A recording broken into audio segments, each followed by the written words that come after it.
Hey everybody, welcome to Elseworlds Exchange. I'm Sal, and I'm joined today by Jim Zub. Jim, welcome to the show, man. Thank you. Thank you for having me. Oh, my It's pleasure. been a long time coming. We were chatting before the recording started that we've chatted at cons and sort of ships passing or whatever, but we've never formalized it. So it's nice to make that happen. It's true, yeah, and you were super like accommodating and sweet. We were like, I reached out to you. You're like, yeah, man, what's a good day for you? And then It's we almost actually made like it I have happen. more time on my hands or something, Feels like we like all it. do. Yeah, Yeah. I am reaping the whirlwind when it comes to that. I'll tell you that, Oh, man. interviews and yeah, I think everyone's suddenly really available and Right? and looking for interaction and stuff. It's good. That's the thing, man. Like with no conventions, it's like there is no fan interaction with any creators and vice versa. And I think that people are just like hungry for it at this point. I mean, I hope. Yeah, it's the convention season stuff. I really, really deeply miss it because on the whole, I'm usually quite extroverted and I love interacting with people. And particularly those first few shows of the season, they kind of remind you why you do this stuff and you reconnect with so many of your peers and you get to have at least a couple times per show in interaction with someone you've always wanted to or finally get that conversation you've been looking for. Yeah. And it's what happens on the show floor, but so much of it is what happens after hours, the kinds of some of it business conversation, of course, but a lot of it just kind of, kibitzing and hanging out and the shared kind of connective tissue of excitement that we have for this stuff. Yeah, So man. yeah. Yeah, no, I've gotten addicted to the con experience, particularly my staples. Like New York is obviously a huge one Yep. for me. It's right around the corner. Hmm. Baltimore. And I don't know. There was an East Coast Comic Con in New Jersey that's like that I love to go to because like you'd be surprised who goes. Um, Oh, and sometimes those small to mid-sized shows are some of my favorites yeah, because you get the kind of interactivity that you want. I love the big crazy, like I love New York and San Diego, and those are very fun experiences. But inevitably, no matter what you do, you don't get to see the people that you wanted to, the way you wanted to. right. And I always laugh that you'll see people at San Diego and it'll be we should get in touch, and you're like, that's why I'm here, but it's not Yeah, going to happen because we're all getting pulled in 100 different directions, and every definitely. conversation at San Diego ends with, we'll follow up after the show, and you're like, we could have just called each other anyway. Yeah, did we even need to But go? it was fascinating to see you on the show floor in the scrum getting pulled away by a crowd of people momentarily. It's part and parcel of the thing, but those small to mid-sized shows are where you get that just hang out, just hang at someone's table or go out for a beer or whatever may have you. And those kinds of interactions become really, really valuable, Yeah. and they build bonds that, pay dividends, and not necessarily professional ones too, just really great people. The number of wonderful friends I've made over the years, and whether or not I ever work with them, it's that's kind of not the point. Exactly. It's more just people who know what you're going through and what you're doing and what you want to do. Yeah, Yeah, yeah. yeah, Now, you've been spending the quarantine kind of like obviously isolated like the rest of us, but yeah. you just Let wrapped. myself get scruffy and Yeah, yeah. No, that's part of the fun. I shot a show and I was like, oh no, I had like half a beard. And I was like, right. I didn't even think to shave, and I'm like, damn it. Sure. I gotta at least put on a veneer of like that I clean myself on a regular Respectability basis. in Yeah, some regard. yeah. I've been teaching classes. So I teach at a college called Seneca here in Toronto, and our last 4 weeks of classes were online. And I was, got to be super presentable, have to put on the strongest front and professional and all that stuff. And now the term's done, and I'm slipping into summer mode and just kind of easing into this thing. Yeah. So, Now, what do yeah. you teach? What's your vocation over at So Seneca? my background before I started doing comics was animation. No So shit. yeah, I did classical animation training, like Disney style, kind of hand drawn animation. I worked in TV animation for several years, and so that was kind of my touchstone for a lot of the art and creative stuff and storytelling. And although I was a huge comic book fan, I didn't ever think I would work in this industry. Just it felt out of reach. I Right. knew there were Canadian comic book creators, but to me, as a kid growing up through the 80s reading comics, it felt like those names were people who were far away, or they were Yes. always in New York City or LA, or they were brilliant and British, and I would never, Yeah. be one of those people. And so comics was not necessarily my original plan. I looked at animation and the hundreds of names you'd see in the credits, and I'm like, I could be one of those. I could be I had very small dreams, Yeah, like yeah, yeah. reasonable, That's the very, thing. very, Yeah, you got to set your yeah. sights very low. Although I got to say, like doing the animation and working in TV is not really that Oh, low. but it still felt achievable. First of Yeah. all, I knew there were studios throughout Canada that were doing animation, and second of all, there were schools that were teaching this stuff, and so Oh. I got into that and worked and really enjoyed it. But as I was getting into the industry, the major kind of shift, it was already happening, but the huge turnover in terms of 2D to 3D was Yeah. changing. So 3D animation was becoming a thing. So my timing was pretty bad. The industry was in a bad spot for hand-drawn animation. I wasn't up on the 3D end of things. And so I had originally planned to go back to school for retraining in computer animation. Ah. And instead, that summer, like basically I was back in Toronto. I jumped around the country on various job stuff. I was back home here in Toronto, and I was going to go to school in the fall, so September of that year. It was like February or March, and that summer I had nothing to do. I was just waiting for this course to start up. And a friend of mine who I'd gone to school with and worked with in animation a little bit, he was working at the Udon studio, and they're based just north of Toronto. He was doing comic book stuff. At the time, I think he was coloring on Agent X that they were doing. Okay. Simone was writing it. It was that sort of weird, not quite Deadpool book that they were doing. Yes. But Udon was coloring a bunch of stuff at Marvel, and they were illustrating a couple different titles. They were doing a lot of licensing work. And so I got in with them for what was supposed to be a summer job.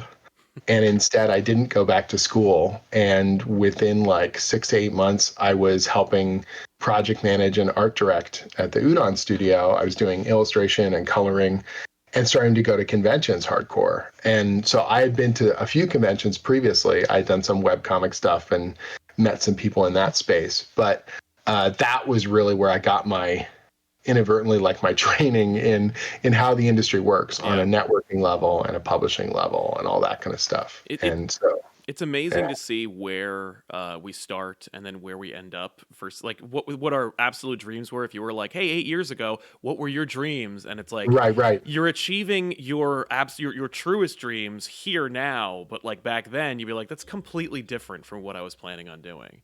And that's good. Like I try and explain this to my students all the time, that you need to have creative plans and dreams and aspirations. And those are absolutely important, not because you're going to get that exact thing, but because they give you the drive to do things, to create stuff. But what you need to be open to and willing to understand is that opportunities are going to come your way, and to take advantage of those and to evolve your dreams as you go, because those are going to open up other pathways to you. And so it's a weird thing to say, have a dream, but know the dream will change. Yeah.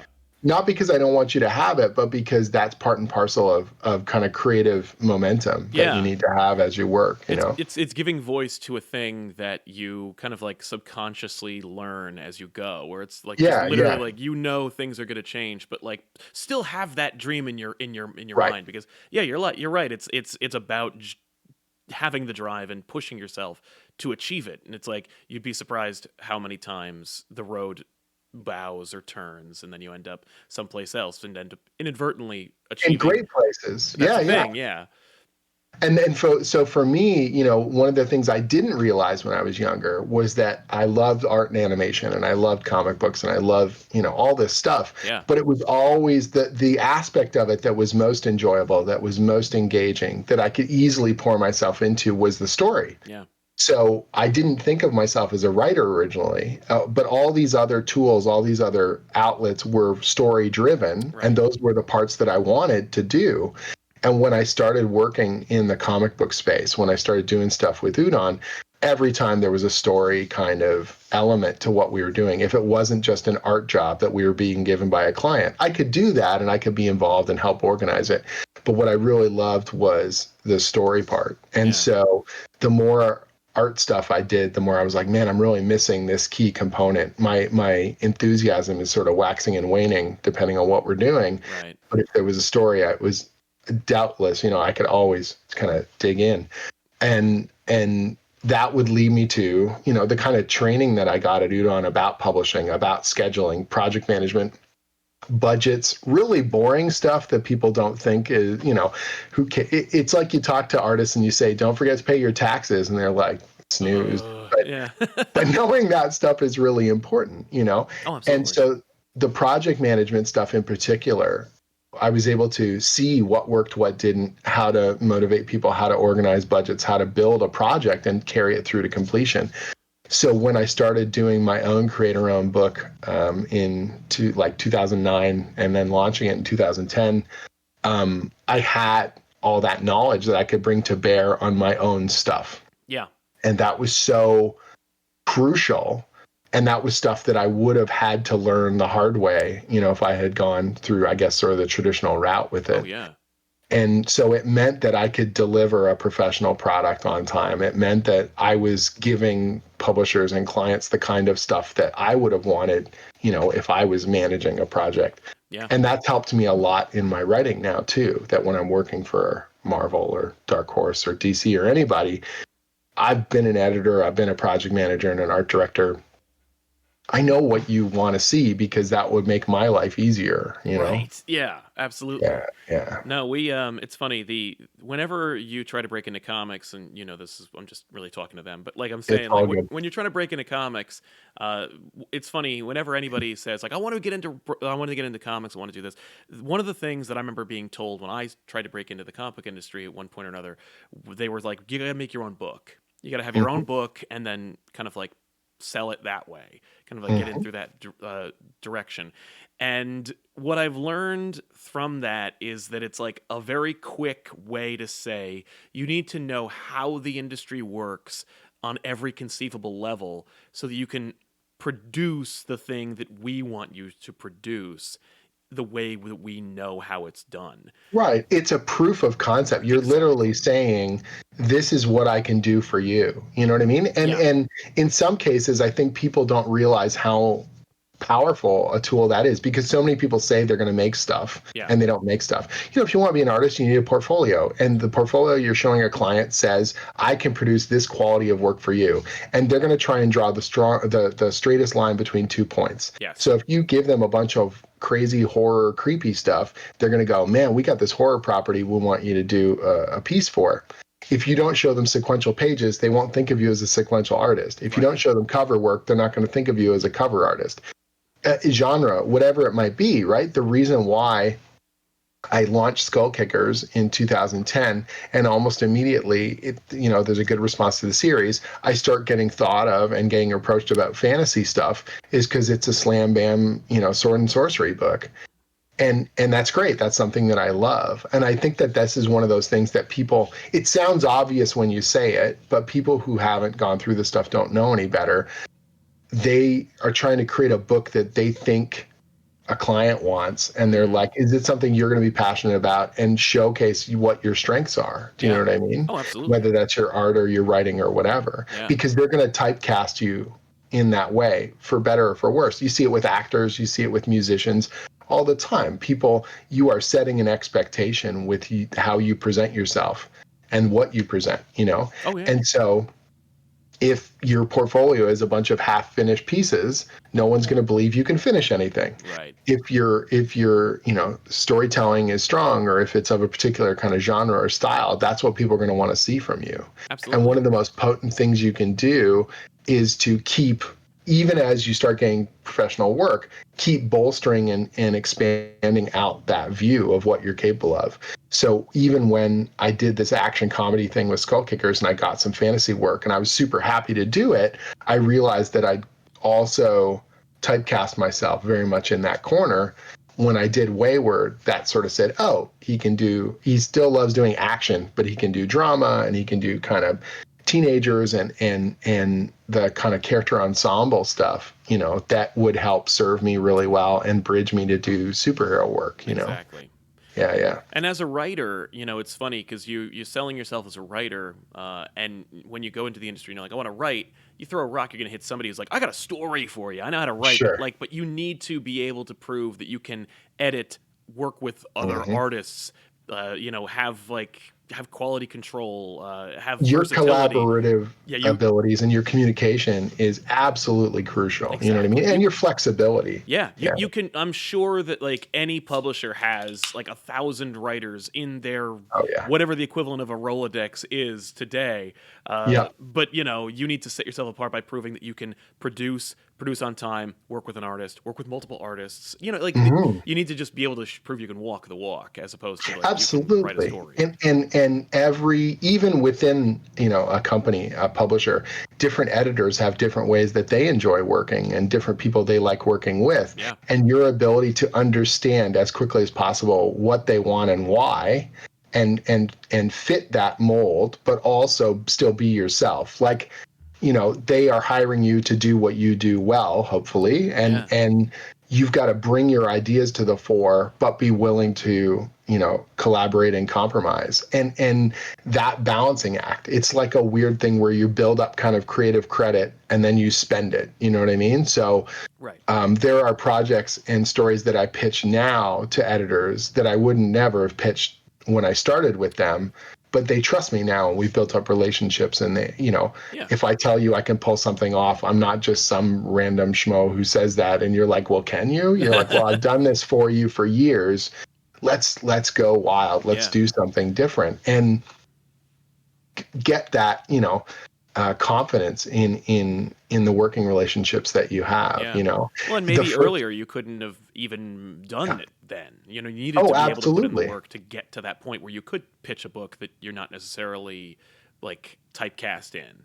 Right. Or just be really clear about, what's working for you or what's not, Yeah. and realize that that's not going to deep six the working relationships just because you've done so much already together. It's Exactly. about trust. It's about collaboration. Every time I'm working on a work for hire thing, as early as possible, I want to know who the artist is, because I don't want to write a generic script that, first of all, those tend to be way more descriptive because I'm trying to fill in my imagination of what it could look like. Yeah.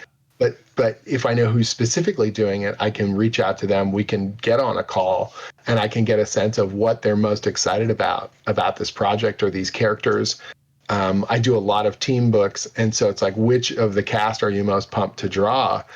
I will lean into that. I don't want this to be a generic thing and I'm trying to find an art robot to draw this, vanilla whatever. I Yeah. want this to play to your strengths. I want this to be as strong as possible, so that we're both really proud of what we're doing, and that what comes out the other end is something that speaks well of both of us, Yeah. our what we're capable of. Yeah. Yeah. I love your connection to all these different facets of the like comic culture world landscape, I guess, because it's like Hey, not just comics, also animation, also web right. comics, Role playing games role and playing games, yeah. and it's interesting how it starts in animation, it goes into web comics, it goes into comics, and then you worked on These the nerdy tendrils all oh over the yeah, place. but Oh how it yeah. kind of almost goes full circle, where it goes into the like the Rick and Morty Dungeons and Dragons book, where it Mhm. kind of comes back into animation and into cartoon properties, and how And like all of it feeds on itself. Like, yeah, I was a big manga and anime fan in the early 90s,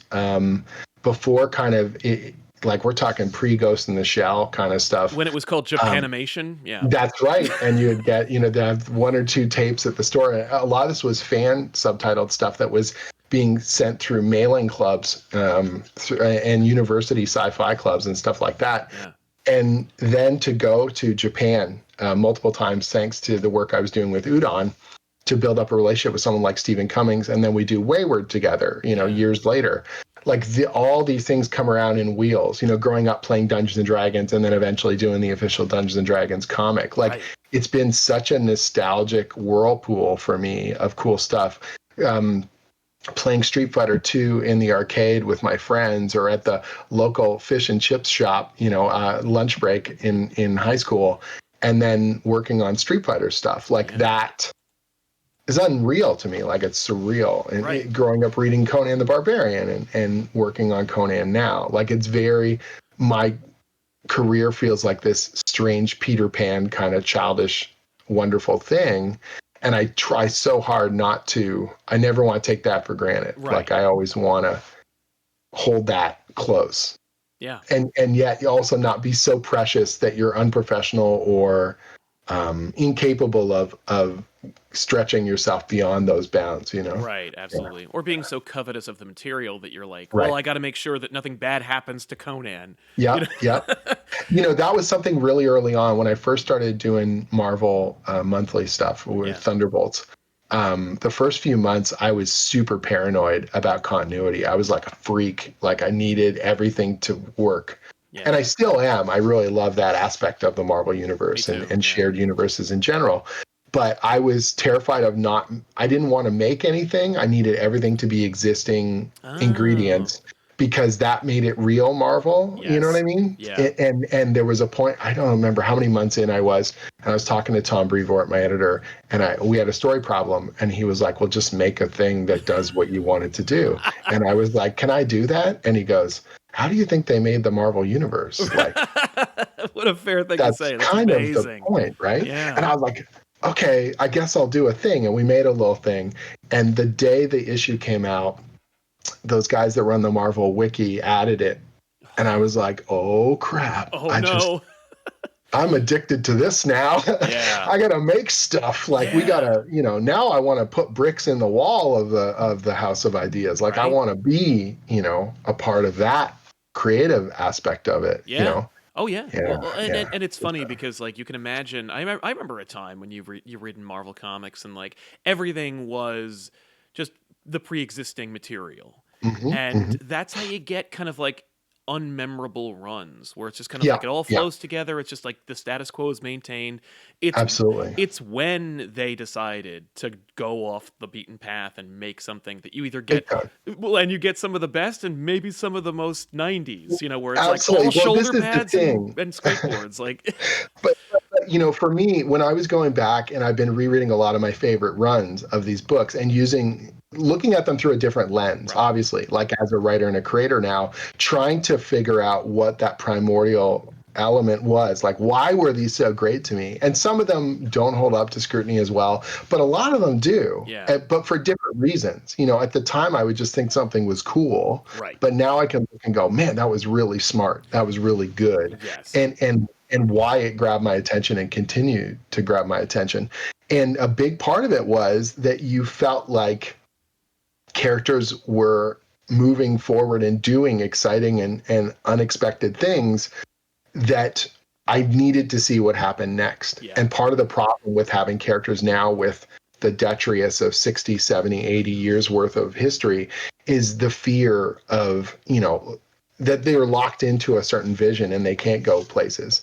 And watching writers, people I really respect in this business, take those risks. And sometimes, even if they fail, man, I have a lot of respect for pushing and trying, because particularly the characters that have built up so much material, what can you do that you've never done before? What can you do that's going to shock and surprise and amaze in a way that we did, you know, like we saw as readers when we were young? Well, and I think maybe some of those times when it doesn't work or it isn't as successful, for me, it's almost like they didn't go far enough. Like, maybe they should have really pushed it. Like, or maybe they should have not been afraid of how long it was. Because the thing is, you know, I can imagine being on the other side of it, being the person who has an entire show dedicated to, like, laughing at things that creators do on their books. I think that the concern is the overwhelming loudness of a vocal minority, where it's like, I imagine that the letters pages of those books were inundated. Like, they only printed the good stuff and maybe one bad Every so often they'd print a negative one. That but was just like to highlight, really, like, there is dissension. It's not all just sunshine and rainbows, but you know there was like an entire bag of shit. Oh, totally. And they were This is what's so different about the internet aspect of it, is that you can build up this whirlpool. And that's not to say that the negative feedback is unfounded or that there's no place for it. There absolutely is. And creators make huge mistakes, but I think a greater risk in many cases is holding the line and keeping it boring and same as it ever was. Yeah. Or doing the nostalgic, hey, remember that storyline you really liked? It's that again. And you're just like, man, what a boring kind of turn. Well, way to remind me of that. Like that. Yeah. You know, you just held yourself up to it. You're riding the coattails of really creaky stuff. Like, what can you do to really, blow this out and make it feel cool? And when I read those seminal runs, a big one, obviously, Uncanny X-Men, Chris Claremont. Yeah. When you look at, the soap opera's bonkers, of course. Right. It's meant to be read on a month-to-month basis. So when you read it in rapid fire or in collection, it's crazy because it has a lot of the characters. They also have to say their powers and their names every month because it was supposed to be 30 days between issues. So, Wolverine's going to tell you he's got unbreakable bones and the claws come out and he's the best he is at what he does, and what he does isn't very pretty. And when you read it, it's like they're all crazy people because they're constantly telling you that every 20 pages. And you're like, we know Hank McCoy does this. We know Aurora, Monroe. But on a month-to-month basis, it was just a quick check-in, remember? Or if it was your very first issue, that was how you understood. Yeah. And you're good to go. That it doesn't matter that you jumped in at issue whatever. And so barring the limitations of the format, you have to sort of sweep that aside and go, this page is exposition because they can't assume you were here last month and you forgot who Logan is or whatever. Right. Barring that, the actual storytelling and the payoffs and the evolution of the characters, as winding and crazy as it was thoroughly enjoyable, was almost always engaging, was surprising, and that means something. It meant a lot. There was a reason why X-Men shot up and became the #1 book in the business, because we loved those characters. We loved their relationships and their interactions. And Chris Claremont's strengths and weaknesses on full display in terms of what he did very well with those characters, and occasionally his proclivities in terms of obsessive qualities on certain characters or elements.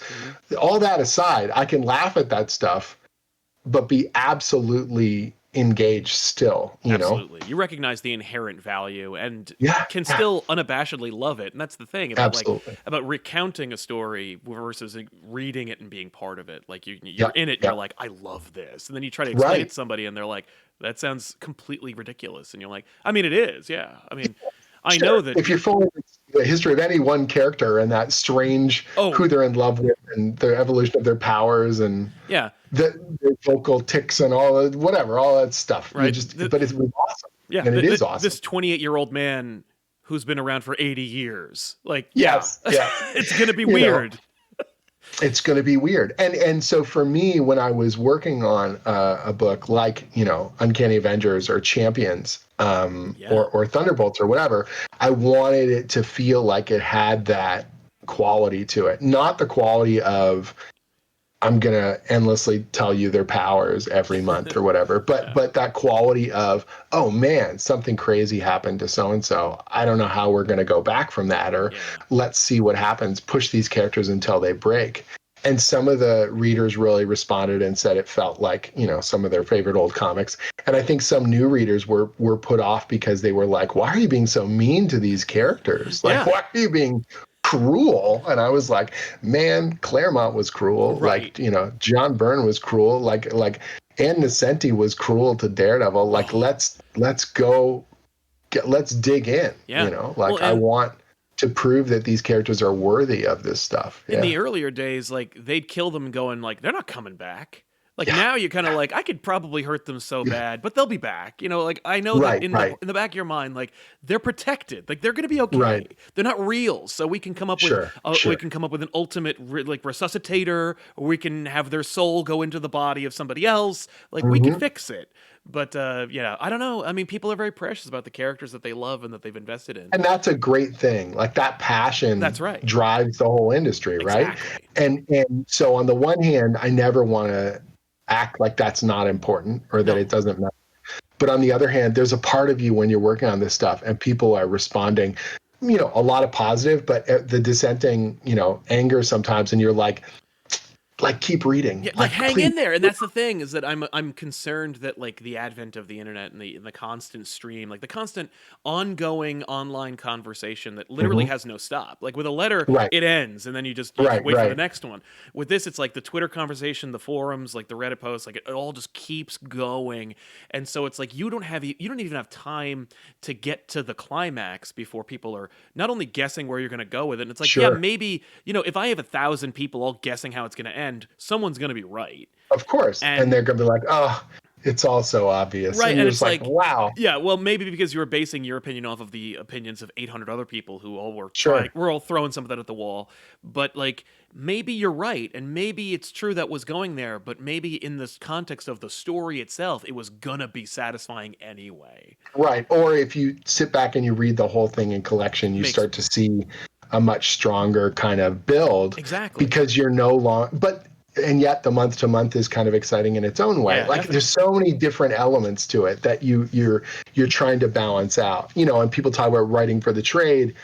And other people talk about, so issue to issue is this satisfying, does this function? Yeah. And it's a very different kind of industry than it was, in the days when I was reading originally. Yeah. And you're trying to balance those factors out. And so like a lot of writers, I think I overthink this stuff a lot of times in a good way. Hmm. This is my job. This is my vocation. I want to do it to the best of my ability. So you're constantly tinkering and trying different engines and pushing and pulling. So like Black Panther and the Agents of Wakanda is built on a model of 2-issue stories, and there's a cliffhanger in the middle. They're quick in a way that so many comics aren't now. Yes.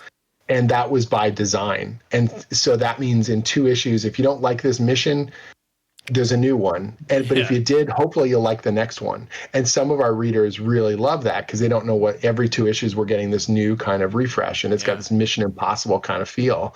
Other people hate it because they're just like, we're not getting enough meat on the bone. And I'm like, okay, but this is something different. We're trying something different. And Yeah. that's part and parcel. What I don't want to do is try and pull out 6 issues of the same story just because I can. Yeah. That let's kick this and try this format. And that doesn't mean every comic has to go that way, but God forbid every comic is 6 issues no matter what, whether or Yeah. not it deserves it, right? So Oh yeah, well, I mean, certainly the industry has noticed like the writing for the trade format, mhm, where it's like, mhm, something. I've had this experience where you're reading a story and you're like, here's the logical closure point, and you're right. only about 2 or 3 issues in, and you're like, Yeah, yeah. well, something has to interrupt this to get it to push it to 2 or 3 issues. Is that Right. how real is that? And I feel like we're kind of getting away Oh, from it because I've noticed that a lot of like the Marvel trades at least are a lot shorter. Like they kind of yeah. fluctuate between like Yeah, length, yeah, and which so is good. And some of those elements of decompressed storytelling mhm, that were really innovative when they first started, they start to feel tired if they're overused. You know yeah, what I mean? absolutely. But on the other hand, it's like I talked to Max Dunbar about this, and we're working on a book on comiXology called Stone Star. And it's a creator-owned book, so we absolute control over it. Right. And I'm like, I want a quiet moment here. I want a big full page, no text breath, Yeah. and I don't see that in as many comics anymore. And it's like, okay, I want to do that because it's something different. And Yeah. pacing wise, it says something different. And that doesn't mean every book, you can't fit them all in the No. same format, No. and you shouldn't, so. No. Yeah. And you know that artists love that because they're like, oh, I get a chance to really like get into this and do something else. Yeah. Like, And I'll do that too in my scripts. Like your script is not just directions, it's a conversation that you're having with the art team. right. And so sometimes I'll say, look, this is a really dense dialogue section, this is for me, and it sets up a bunch of stuff. I'm sorry about 8 panels of talking heads, but I swear there's a big moment coming. Or here's a crazy dense page with an army smashing into another army. Later on they're going to be in a white room, I promise. Like yeah. Absolutely. commensurately over this script, it's going to be the same amount of work. I Yeah. will save you, and I will, in some other spot. I promise. Definitely. Yeah, So. the comic book script is actually kind of like this nebulous, kind of like unknowable thing because, Hmm. and especially for readers, and I know that it took me a long time because as a kid I used to read movie scripts, Right. and I learned how to write scripts from like this crappy website called Drew's Scriptorama, where like every Hey, movie whatever script works. was available, and I was like, oh, that's what that means, or that's how that works, and so I'd write my own scripts based on that format. Mhm. When I decided it was time to start writing comic book scripts, there's really no template out there. There's no like No. good like resource, and I've noticed if you look at like a Bendis script versus a Zub script versus like a Right. yeah, anybody's script, they're all different format. Like there is no cohesion. And my question is, what's your script look like? And So I had a pretty loose script format that I was using for years. And then Ron Mars browbeat me and said, "Hey, I'm using this format, which is the same format that I think Fred Van Lente might have and Greg Pak might have been using it when they were doing like Hercules and stuff. oh, And they really built this amazing template that is dense but organized. It's really easy on the eyes, but covers a lot that you can almost always get a page per page. So if it's a nice. 20-page comic, it's a 20-page script. I rarely run over in that way. I really like it. And so I took on that format, and I'm a champion for that now because it Nice. works really, really well. So on my website, I've actually got tutorials about writing and stuff. And the reason why is exactly what you just talked about. When I started writing comics, there just didn't feel like there were any resources. Yeah. And so for me, it was like, as I was learning stuff, I would write it down because I'm a teacher and because this is the way it helps me to learn. I will organize information and go, does this make sense to me? If it makes sense to me, hopefully it makes sense to someone else. Yeah. And you're codifying things that you're sometimes unconsciously doing. Why do I do it that way? Why do I write this? Why do I say this? And sometimes you're also checking yourself. So something like when I do a panel description, particularly when you have a bunch of characters doing things, I want to make sure that I'm describing the characters in reading order for the artist. Right. So they're imagining it in reading order, and then they're speaking in reading order. And if I realize the dialogue needs to change, I will go back into the description and reorder the descriptions of what each character is doing, because I want the vision that the artist has as they read it to match the reading order that I need on the page. Right. And that's something no one ever told me to do. It was just I would get sketches back and I would realize whatever I had written, the artist is imagining it and sketching it out in order. Yeah. And that's what I would get. And I'd be like, no, that person's supposed to be on the left-hand side. And then I'm like, why did they do it wrong? No, I did it wrong. Right. I told them wrong. Like, they're just doing the best that they can with what I've given them, Yeah. And the catch-22 is, of course, by the time you're writing a comic book script for an artist at a publisher, Right. you're kind of expected to know how to do that already. Absolutely. Absolutely. It's not like Tom's going to call you and be like, you're doing it wrong. Let me fill you right. in. Like, and you feel so stupid the first time an editor calls you on a really obvious formatting thing, or hey, you told the artist to do like the character's doing 5 different things in one panel. That's like not possible. And you're like, oh, or the classic joke is, the character's back is turned and they're smiling. You're like, what? Like in a movie, I know what you're trying to say, but that's either 2 separate panels or it's some booming. Or it's a cheat. Yeah. Yeah, you can't do that.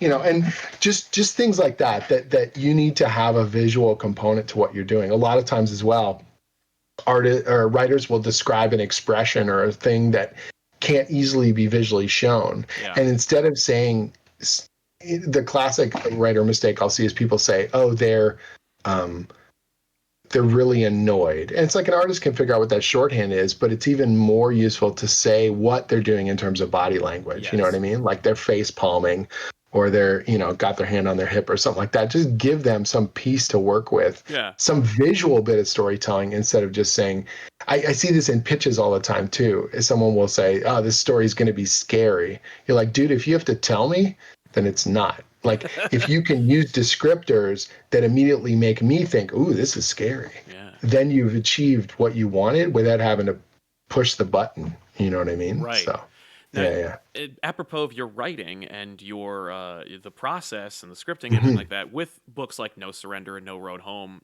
you work with a slew of other talented writers. Yeah, I've done a lot of co-writing over the years. Yeah. But I'm curious as to how it all kind of like coalesced, because one of those things that you notice is if I've seen other anthology books or other stories that involve a number of other writers working together, where you can feel each Someone writer's grabbing the wheel and just reefing right, it. or at the very Yeah, least yeah. being like, this writer wrote this character. Yep, yep. And you can feel it. This was very free flowing, and with writers with distinct styles, Wade, Ewing, Yep. you can feel like what you each of you is capable of, and yet it felt like one Mhm. story written by one voice.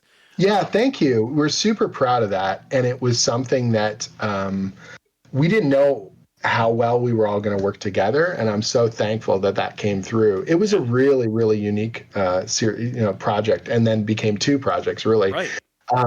So the long-term plan, the Avengers Infinity War was coming out, and obviously there was going to be a lot of extra heat around the Avengers as a whole. Yeah. They wanted to relaunch the book with Jason Aaron and Ed McGuinness on the series. But at that point, there were three different Avengers series. There was Avengers, there was US Avengers, and Uncanny Avengers. And I honestly lucked into this whole thing. So to be 100% honest with you, I felt like the low man on the totem pole at the start because I was so nervous. I had just done Thunderbolts. I knew that was coming to an end, and Tom Brevoort had reached out to me and said he wanted me to relaunch Uncanny Avengers. Jerry Dugan was doing Uncanny Avengers. Jerry was going to be taking over Guardians of the Galaxy, right, and a bunch of cosmic stuff. And so he asked if I wanted to relaunch Uncanny Avengers. I said, oh my God, that'd be amazing. We were just starting to talk about potential team lineup, who carries over from Jerry's run and how that's going to work. And then they got a bunch of plans changed, and they were like, actually, we're going to be folding all the Avengers books into one book. Yeah.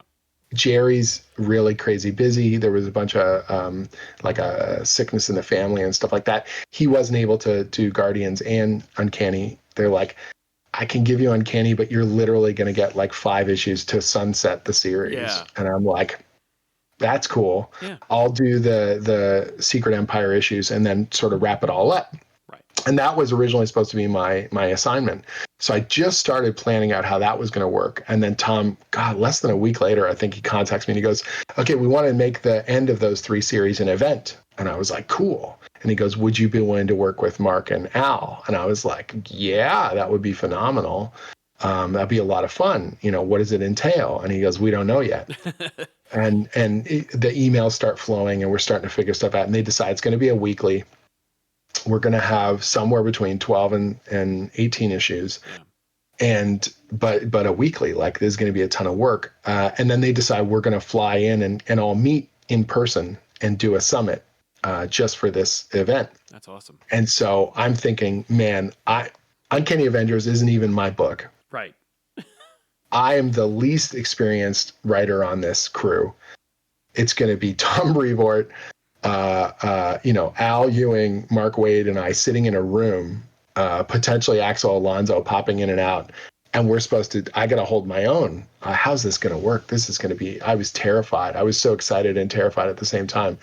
And I go to this writing summit, and we just start building the thing. We figure out, the good thing was we knew the cast of characters because we all had our own teams. Right. So that was good. But what the threat was going to be, who the villains were going to be, how it was all going to pay off. We even were less worried about what toys we left for Jason. It was more about making sure our books felt like they got what they deserved, to take us to the finish line. Yeah. And it was amazing. We had the recipe cards out with the Sharpies, and we were planning stuff and moving scenes around and moving characters around. And not a lot of arguing, a lot of joking, nervousness at first and not being very risky with the story, and then pushing and pushing and pushing, Yeah. And that day was about like building camaraderie and about feeling confident that we had a structure. And one of the things that was really happy about it for me was we would be stuck on certain story elements, or we would be, and I don't want to say arguing, more just like questioning each other, sort of, why are we doing this? What's going on? Yeah. And we'd get hung up on things and then solve them in the room, which was really fun. Yeah. That, for example, I got all hung up on, as I tend to, on continuity sticklery stuff. I was like, great, so the Avengers we'd figured out the world was going to be at stake, had literally been stolen. Yep. We knew the Elders of the Universe were going to be involved, and the Grandmaster became the core of it. But I was really hung up. Actually, no, sorry, the Grandmaster hadn't been figured out yet. this ended up pouring into it because I said, if the whole world's at stake or been stolen or whatever, what are the X-Men doing? What are the Guardians of the Galaxy doing? Yeah. What is everyone else doing? And Tom and even Mark, they were hand waving it, and they were like, "Dude, it's an Avengers book. Yeah. Like, we'll show them in cutaway or whatever." And I was like, "Man, it's a pretty big threat. Like, seems kind of not cool about that." Yeah. I said, what are they? Are they all frozen or something? And literally we're like, they sort of go, yeah, but why would they be frozen? And then they go, well, because, they need to be frozen because we've got a story to build around the Avengers. And he goes, okay, that's a really hokey thing. And I go, I forget who said it. It might have been Al. Goes, well, it's on purpose. And I go, yeah, they're being chosen to not be frozen. It's not about who's frozen. It's who's not frozen. Yeah.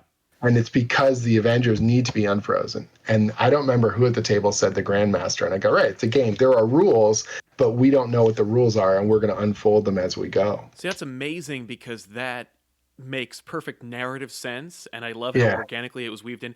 But then, of course, you're like, Thor Ragnarok came out, and Grandmaster's Jeff Goldblum. Obviously, we're going to talk about using the Grandmaster, get some high-profile action on that character. Right. But, that seems like it was just a happy We totally coincidence. did not intend that it was because Jeff Goldblum was in it. One of my favorite bits, though, in that room, and I love this so much, we were talking about who could be the players. So this decision that normally the Avengers are playing a role against the Grandmaster's pieces, and we wanted to mix it up. So this idea that the Avengers were not actually one of the teams in competition, they were the spoilers between the two teams, and there was something different. So who are the two teams? And so we're jamming a bunch of stuff. And because I was on this trip of let's make things, I was like, we should make a bunch of new villains. And we did, which was a ton of fun. Tom was obsessed with the name, the Lethal Legion. He's like, there's never been a strong version of them that's stuck. Let's see if we can make it stick here. So we made a bunch of new villains. And then on the other side, we're trying to figure out cosmic, what it would be, an alien race or something like that. And I think Al said, the Black Order would be really cool. And Tom had been, he would give his opinion, but he was pretty reserved. He was always holding back and listening and then throwing a little bit. That was the first thing the entire morning where he looked and he goes, yes. Because he knew that they were going to be in the movie, but we didn't. I mean, we're planning this over a year, before it comes out. Sure. And so he says yes. And he puts that recipe card right in the middle of the table and he taps it and he goes, Black Order. And he can't tell us that they're going to be in the Infinity War movie. Sure. And then 3 hours later, we're plugging away and we're like, man, we don't need the Black Order. and Mark starts sliding it off the middle of the table. And Tom grabs it, puts it back and goes, they're in. And we were like, this is the first thing that Tom has said that has there's no discussion. Right. This is shut down. They're in the damn book. And we're all looking at each other like, that's weird. And Mark Wade just looks and goes, they're in the damn movie, aren't they? And Tom goes, if they were, do you think I could tell you? Right. And then we all just stopped and we're like, Black Order. Put the card back, yeah. That was a really fun moment. And and again, organically, we put them in the story on our own. Yeah. And then it ended up working out. And that was, and people later on were like, commercial tie-in. And I'm laughing because I'm like, we literally plugged that sucker in ourselves, all kinds of fun things like that. When we were doing No Road Home, the sequel, we ended up doing this thing where the Vision was dying. And they're like, oh, they're going to kill the Vision because he's dead in the MCU, so they've got to kill him in the main Marvel universe. And they're just getting super bitter at us and angry and all this kind of thing. And I'm laughing because the reason why Vision was dying at all in the book was a throwaway thing that I put into Champions. So what happened was at the end of No Surrender, we have this epilogue issue. Yeah. And a bunch of things are happening. Vision had been smashed and he was getting rebuilt. And there's a panel that Pepe Larraz drew, and I think Vision's got a red glow in his eyes or something. And I was like, that looks... In the script, we just said he's being rebuilt. But whatever angle and lighting, it looked ominous. Right. It looked wrong. And I went, huh. I wonder why. Like, so in Champions, I asked around, I says, Vision getting used for anything? They said no. I was writing in Champions a scene where Viv is at home. It's her father's home for the first time since he's been rebuilt. And Tony Ho's there, and they're like testing his diagnostics and stuff. And it was just like a cute scene, daughter and father. Yeah. And in the outline that I'd sent to Tom, it just said, you know, Vision comes home and Viv's getting him caught up on what has been happening, and seeing her perception of the events of the last few issues will get an insight into who she is as a character and their relationship. Sure. That was the scene. And I wrote it, and it was like 3 pages of nothing. And I finished the scene and I said, this sucks. Like, I hate it. Yeah. Because there's no emotional resonance. There's nothing. You didn't need that scene to be in the book. Right. And I'm just coasting. And I'm sitting there and I'm sitting there and I'm sitting there. And I go, there's nothing poignant. There's nothing interesting going on. I hate this scene. I like some of the dialogue. I like the visuals, but there's no purpose. I'm ready to tear it out. And then I just wrote an extra page. Viv goes off with the Champions, and Vision and Tony Ho are staying there. And she goes, okay, I did what you said. I lied to her. How bad is it? And then he goes, I'm dying. And I just wrote this whole sequence where he says, the repair's not working, all this stuff. Yeah. There's nothing we can do. And she goes, you've been rebuilt before. We'll rebuild you. And he says, no, I need to, I've now created life.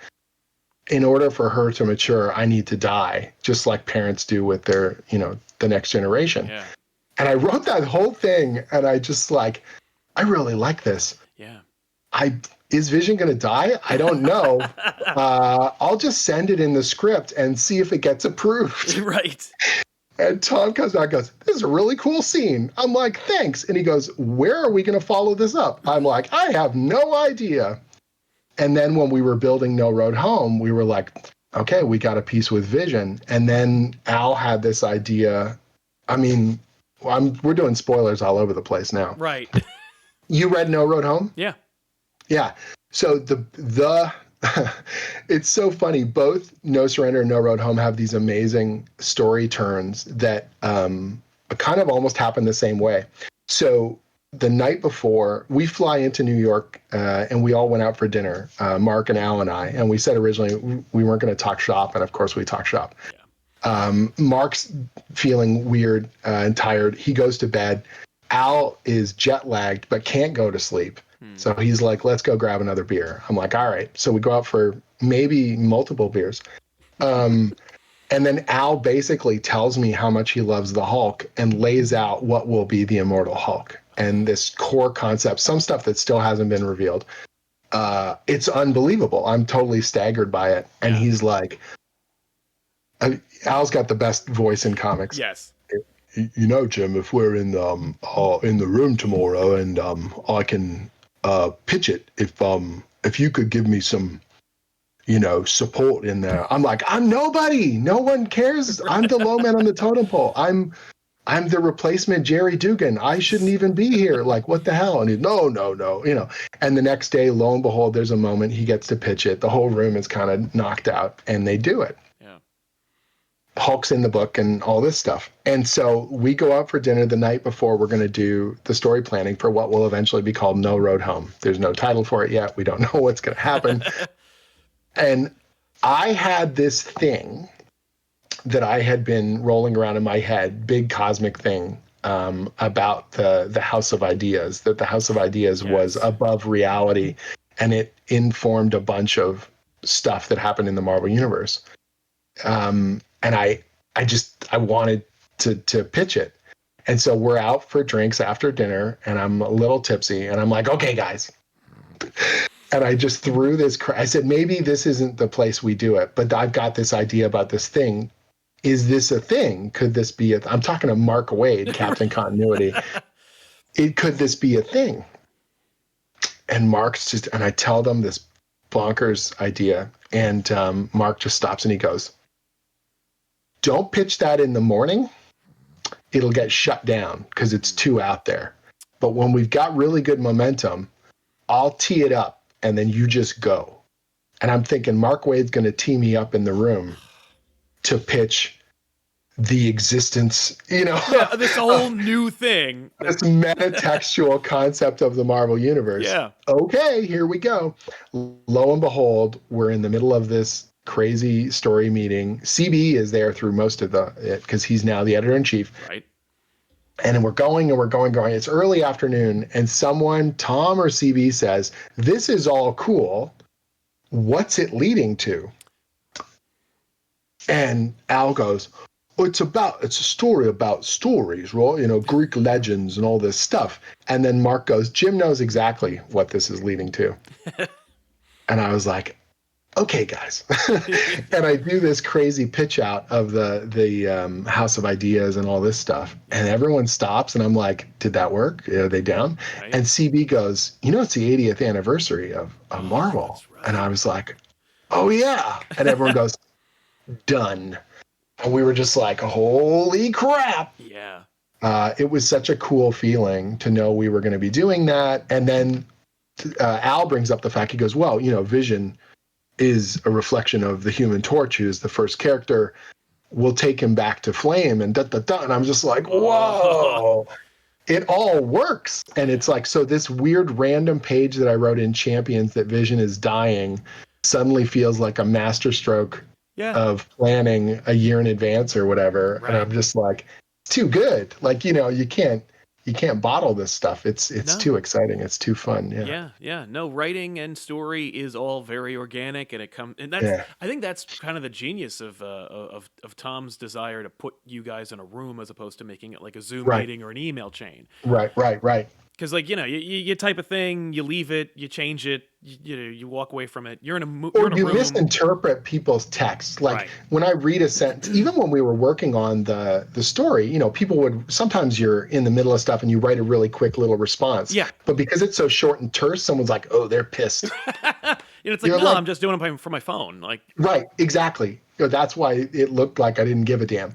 But we would jump on these Skype calls or on phone conferences, and we would all be laughing and kibitzing and in jokes and everything else. The feeling walking into that room almost a year later, to do No Road Home. Yeah. We'd proven ourselves. We had done the book, and everyone, it had sold well. People were really happy. I just felt it was so cool to be back to do it again, and now to be confident that I could hold my own. Like, I felt like the low man on the totem pole in the first book, and no one treated me that way, but I overextended myself. I was like hyper crazy about continuity between the artists. So we did story planning, scene by scene breakdowns. Who was going to write each scene? Your original question, probably 25 minutes ago, was how did you keep it all so consistent? Yeah.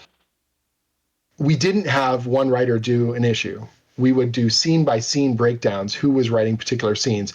If the main character of that scene was someone from your book, Avengers, US Avengers, or Uncanny, it was almost always that writer. Right. But because we started to blend the teams together, which was kind of the whole point, it just we took possession of different characters who would run particular scenes in particular ways. And we would also say it didn't have to be perfectly equal per issue. Right. If you had an issue that was strong on your character, we'd make it up page count wise in another issue. You'd write less later. Right. But someone had to architect each of those issues. Mark was doing a lot of other stuff. I think he was getting ready to take over Doctor Strange. Al was doing Al was doing a bunch of stuff. I had the least amount on my plate. And early on No Surrender, we had a schedule, a deadline. Tom had given us, I think we had 3 weeks to write the first issue and then 2 weeks for each subsequent issue. Wow. But, you're splitting it amongst 3 people. Yeah. Okay. But with all the hassle of splitting it amongst 3 people and plugging it in. And so the first week after we left the summit, we just burned it. Everyone talking excitedly about what we were going to do. And at the end of that first week, I said to Tom, you need to tell us who's writing what. And he goes, well, do you know how the issue would lay out in your mind? You pace it. It was a 30-page first issue, and send it to the group. I'm like, I'm going to give marching orders to Mark Waid. Okay. And so I broke down the issue the way I thought, here's that scene transition. Here's that bit of information. Here's what I thought worked. And I said, this is just a rough plan. Right. Let me know what you think. And I think they made like 2 little tweaks. and they said this would be better as a 2-page spread. Push this, move that, done. And then it was like, okay, go write. And we each wrote these scenes in isolation, and then Frankenstein monster the script together, and then tinkered. So I would fix someone's dialogue because I was writing Rogue and Uncanny Avengers. Yeah. So I would add a sufficient amount of sugas to the text and, you know, whatever else kind of stuff needed to be plugged in.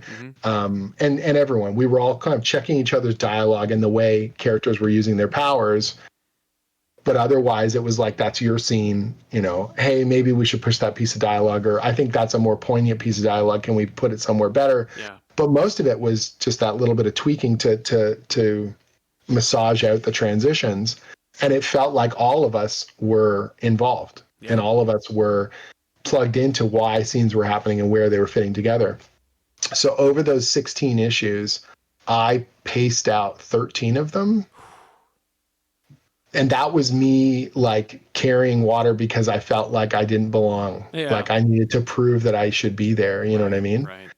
Because I was like, no, really, I'm a Marvel writer, and I'm gonna do I the have thing. credits. I swear I'm worthy.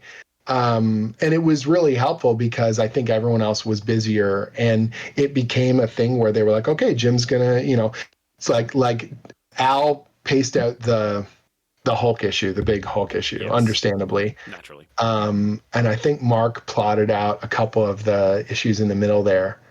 And we all jammed on the epilogue to make sure we had what we needed to finish it out. Right. But that was a really cool, you know, opportunity for me and a way to prove that. So when we came to do No Road Home, there was this funny thing of like, all right, Jim, tell us what to do. And I was like, oh God, all right, here we go again, you know. And it was a really fun thing to be able to do, you know. Yeah. With a cast of characters that you had that was so numerous and so varied, and more importantly, so like, I don't know, marginalized for the most part over time. A lot of obscure characters. Yeah. Was there anybody that you really wanted to use that you were like, we don't have time, or there's no way they're so gonna I wouldn't, I've been asked this a lot, and I would never say who it was because I didn't want people to be like pining or whatever. Yeah. So Black Knight was a character I desperately wanted in the books. Particularly, I wanted him in No Surrender and No Luck. I was dead set on having him in what became No Road Home. Yeah. Because Conan was going to be in the book. I was like, sword fight. Yeah. And for a little bit, he was in the mix. And then they were like, 2 sword guys it's not going to work. And we need more varied, whatever. And so I lost Black Knight. And I was like, oh, God, it's driving me crazy. But now in Empire Avengers that I'm writing now, I basically told Tom, like, can I use Dane? And he's like, I've rejected you using Dane, and you can have Dane. I feel bad that you haven't been, because he knew I was pining to put Dane into a book. So he's like, yeah, bring Black Knight. I was like, awesome. Thanks, bud. So yeah, he was the big one that I was pretty dead set on putting into the book. Yeah. You got to bring Conan into the Marvel universe, kind of through No Road Home. That was like the entry point. He hasn't so proud of that too, and nervous as hell. Oh yeah. So that was the day that the last part of No Surrender shipped. A round of congratulation emails went around from the team. Yep. And I think a day later, Tom said internally there's talk of doing it again because there's another Avengers movie a year later. Yeah. I know it seems crazy. You guys are doing the victory lap, but are you interested? Because we'll put it on the schedule. And we said yes. And we almost immediately started sort of thinking about what could come next. But we didn't know what structure that took. C2E2 came up. We were in Chicago. Al's not there, but Mark and I are, and so are Tom. So we all go for dinner with Pepe Larraz, and we're all hanging out and we're chatting. And Tom drops this bombshell that Marvel's got the rights to Conan back, and no one knows yet. Yeah. And he's like, I think this is the platform to bring Conan, to a wider readership. And I was like, my first reaction was, no. You can't do it. That's a terrible idea. People are going to hate it. Conan and superheroes, like my. And then I thought to myself, wait a minute. That's the kind of fun thing I would have loved when I was younger. Yeah. I loved those 2 issues of Cullen Gath turning Manhattan into a fantasy world in the Uncanny X-Men. Those are like seminal issues of X-Men for me. Yeah. Anytime, the when the X-Men go to Asgard and they go on those fantasy adventures, Art Adams drew that issue, and Asgardian Wars, yeah. I friggin' love that thing to death. Yep. And I was like, what am I saying? No, we can make this work. Right. And if anything, if someone else does it, I'll nitpick it. So I better do it, because then I'll do it right. Right. Well, because I don't know if people are aware, you're a huge Conan fan. Huge Conan fan, sword and sorcery guy, grew up on that stuff. Dungeons and Dragons and Conan the Barbarian are the reasons I'm a writer now. Yeah. And so obviously I had co-written Conan Red Sonja with Gail Simone. Yep. That was what I thought would be my only crack at doing the character. My first professional credit for Udon was recoloring Conan issues for Dark Horse, which is hilarious. Yeah. But this was like, obviously, going to be this huge opportunity. And so I was like, we need a classic sword and sorcery story in the middle of our bigger story. Right. The idea of the warrior and the witch. So Scarlet Witch, who's probably my favorite Avenger, I'm going to get to play with those elements of it. And the funniest part was we finished up that conversation in Chicago, and I know that we're going to use Conan as an ingredient, but I don't know how yet, but I've got some ideas. I went to the summit like it was a legal case. I didn't talk about this the night before. I didn't bring up Conan because I wanted to kind of own it in the room. Yeah. I wanted to put my case forward and go, I should be writing most of Conan because I love Conan. I know the character. I'm obsessed over the comics. I know this stuff inside out. Like, I'll ask me a piece of stupid trivia, I'll fucking rock you. Yeah. And then I'm build up, and then we talk about Conan. Oh yeah, we're gonna use Conan. And Al Ewing just goes, I mean, Conan's really cool, but clearly that's like Jim's thing. You should just do it. And I looked at him, I was like, okay. And then Mark Waid goes, I'm ambivalent on Conan. It's all yours, Jim. And I was like, what? What do you mean giving it to me? Fight me. Right, but I have all these papers and folders. Yeah, Come on. Look at this stuff. Look at it. And so I had to laugh because they just totally rolled over and gave it to me. Yeah. And I was like, God damn it. Yeah. A third of them didn't even care. Yeah, it was whatever. Yeah. Conan's cool. And so I ended up sending so much reference material for Conan and going bonkers on it. I figured out where in the original Marvel continuity we were plucking him from the timeline. So that I could tell you what events had happened in case we wanted to reference them and all this stuff. Yeah. And that I sent that stuff over to Jerry and everybody when they decided they were going to do Savage Avengers. I was like, This is what Conan knows and what he doesn't know. This is what he's done and hasn't done. Yeah. And it's bifurcated from the regular Hyborian timeline or whatever. Because I'm a nut. Yep. But that's the stuff that made me really happy, and we did some callbacks to a classic issue of the Roy Thomas series and stuff like that because I wanted that connective tissue. I wanted it to feel like it really mattered, Yeah. And again, I thought that would be my only chance to write Conan again. And then what happened was Mark Bessot took over as editor of the Conan books. Jason was writing the monthly book. Yep. I thought when they announced Savage Sword with Jerry on it, that Jerry was just going to be writing Savage Sword. And then I found out, oh no, it's a rotating creative team. Different teams are going to be writing stuff. At which point I was like, okay. Yep. Talked to Mark and I said, I've got a Conan story I've always wanted to do. This thing's been sitting in my head for at least 10 years. It's putting Conan in a very iconic setting of this gambling hall. But he's got to play the game. Right. So it plays to all of his weaknesses. It's not about kicking ass and, in some way, not all of his weaknesses. He is savvy and he is but he needs to be patient and he needs to be, And he's got to be strategic in a way that he's not normally and all this stuff. And Mark really liked it. I formalized it into a pitch. We worked it into this 3-issue story arc we called Conan the Gambler. Yep. Pat Zerker drew it, did an amazing job. The Conan Properties people, who were already approving everything we were doing with No Road Home, saw it and they really liked it. They thought it was badass. They were super pleased. They liked the card game idea so much that they hired a company to design that card game that they play in the story. That's awesome. Which I was just like, this is so cool.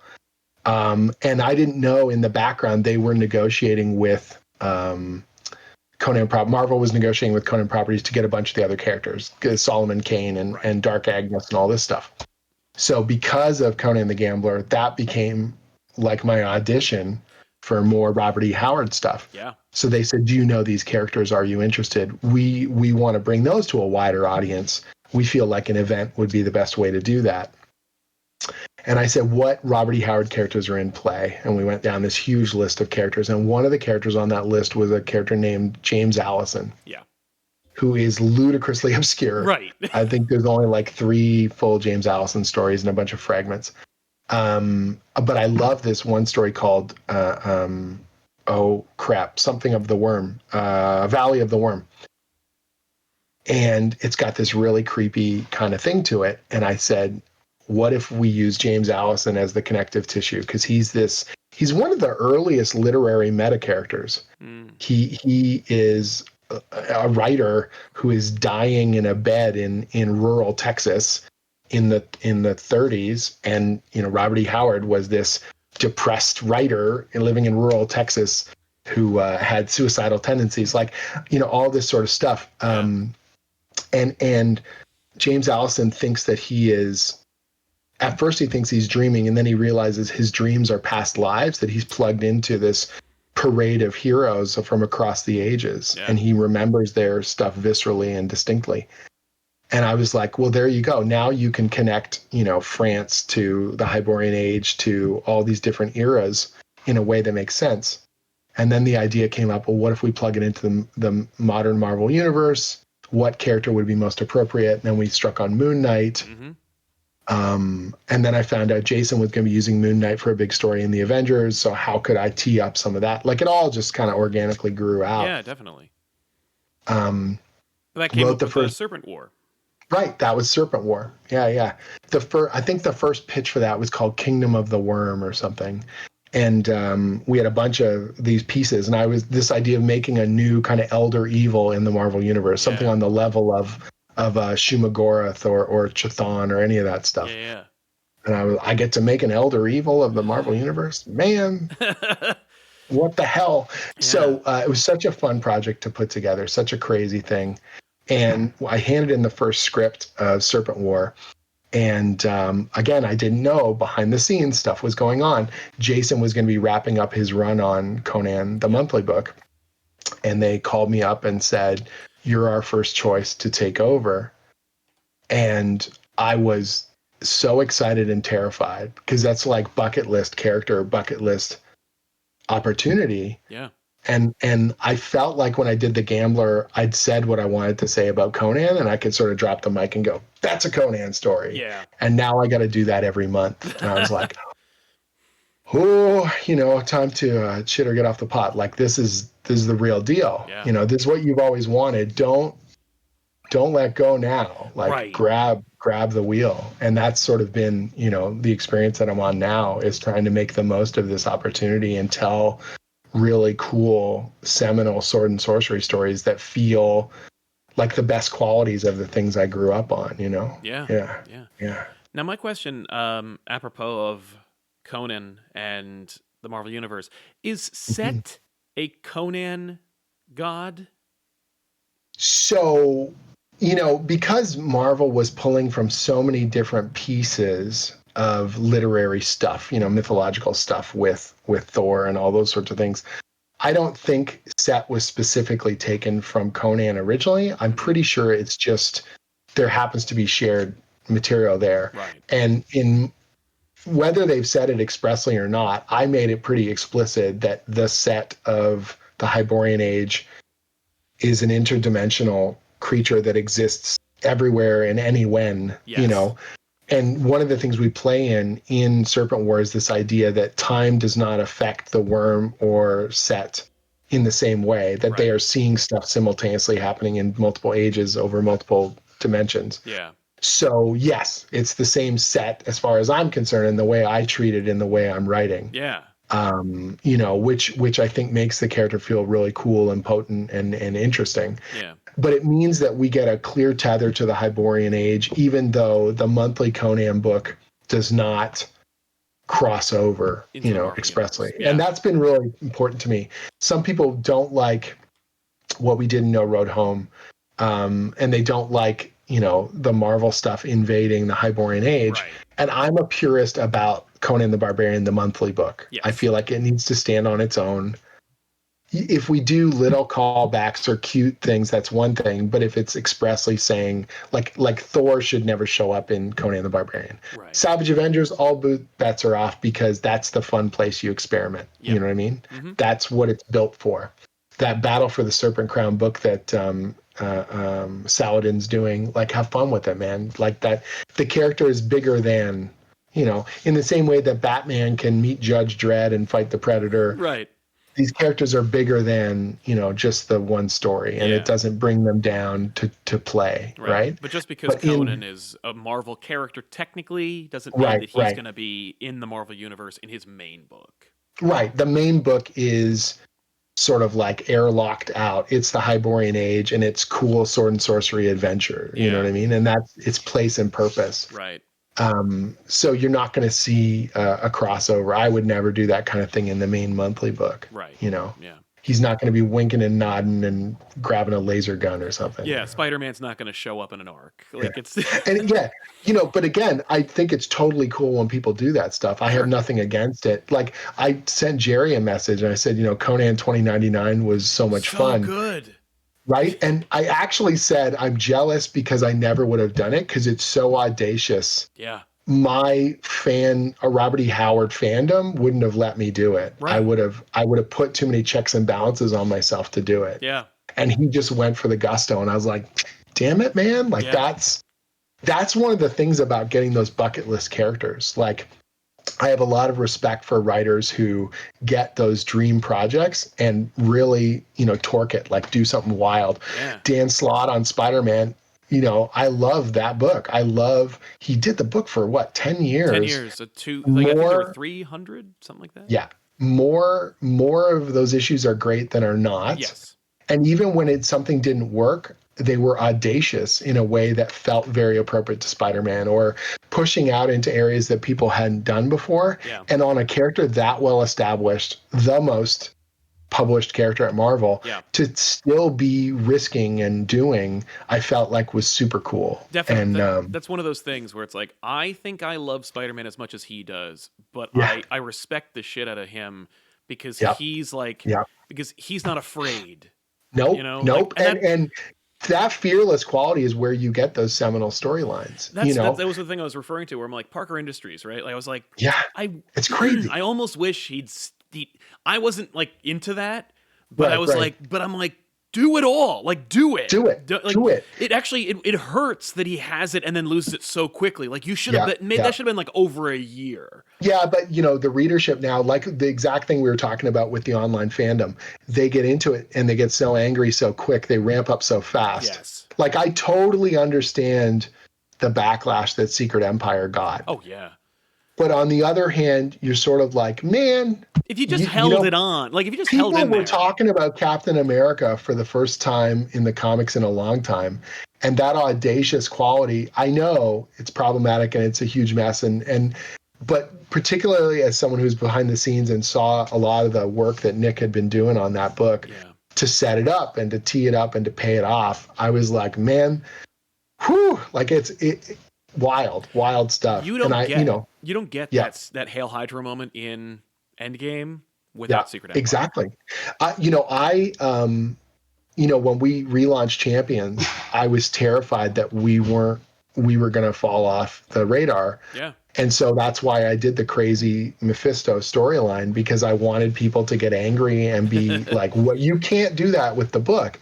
And it didn't end up grabbing hold the way I'd hoped, because I wanted that kind of audacious quality of, screw you, we're going to go for the fences with this thing. Right. And trying something. The issue where we did the school shooting, that is something I was really passionate about, and I felt like Champions was the only book we could do that in. Yeah. Absolutely. And man, that was such a crazy thing to do. Like, the stuff in America was in a really bad spot with the gun crime. I mean, it always is, but And I emailed Tom and I said, I want to pitch this story. And to his credit, Tom's so good about this stuff. It also helps that he's the longest running editor at Marvel and he's not going to get fired. Right. You can go out there with him. And I basically said, actually, the very first conversation I ever had with Tom on the phone, he said one of the most profound things to me as an editor I'd ever heard before. And I've had great relationships with editors over the years, but he said this to me. He goes, we're hiring you to do Thunderbolts, and we're really excited to see what you bring to the table. You've got a good ear for dialogue and morally, kind of bankrupt people trying their best and all this stuff. We're really excited to see what you do. And he goes, pitch me your story ideas, and I will not accept them all. But if you really believe in something, if you think it's a great idea, go back, retool it, and pitch it at me again, because I can be convinced of things.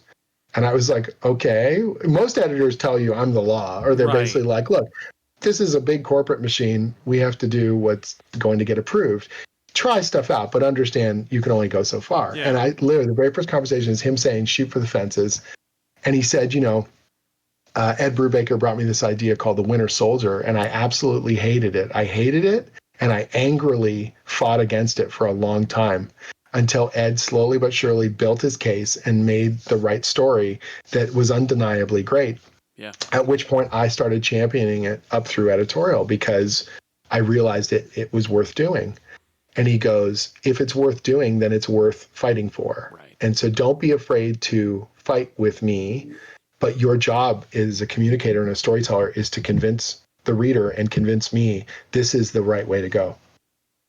And I was like, man, that's the best conversation. I want people like that I work with, Yeah. And so the school shooting issue was me basically saying, I know you have every reason not to do this. Exactly.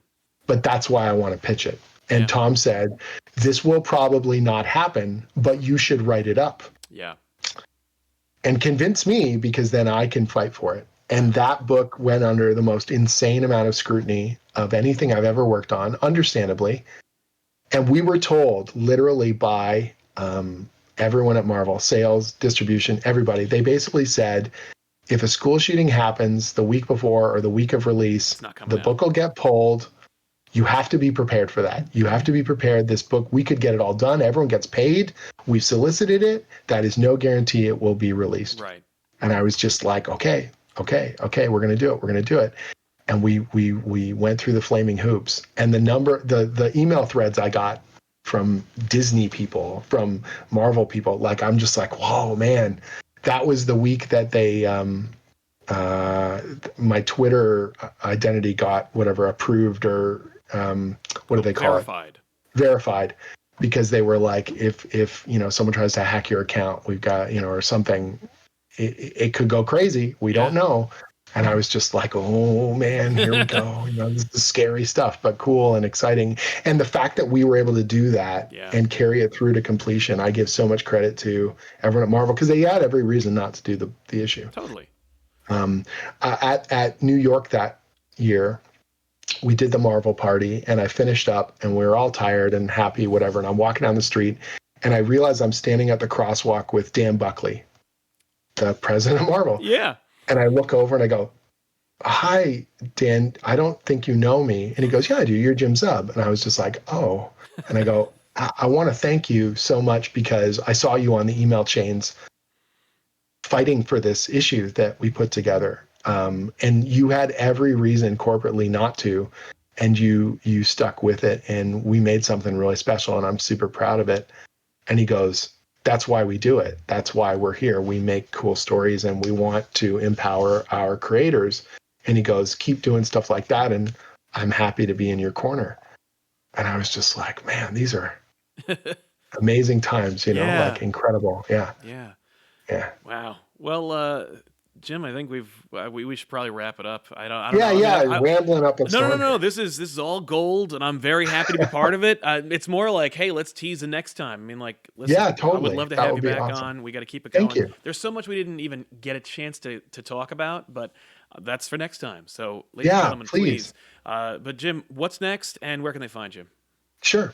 So I'm working on a bunch of different stuff. I've got the Dungeons and Dragons comic series I do for IDW. So the current miniseries is called Infernal Tides. Really, really proud of it. It looks amazing. Max Dunbar is drawing the pages of his career. He's crushing it. He and I are also doing a book at Comixology called Stone Star, and the second season of that will be launching later this summer. It's a space fantasy about a gladiatorial arena built into a space station that goes from planet to planet, bringing like entertainment and intrigue. We're really, really proud of the book. So those are kind of ones off the beaten path people may not know about. Yeah. At Marvel, I'm doing, Black Panther and the Agents of Wakanda and Conan the Barbarian. And when I say that, I get a big smile on my face.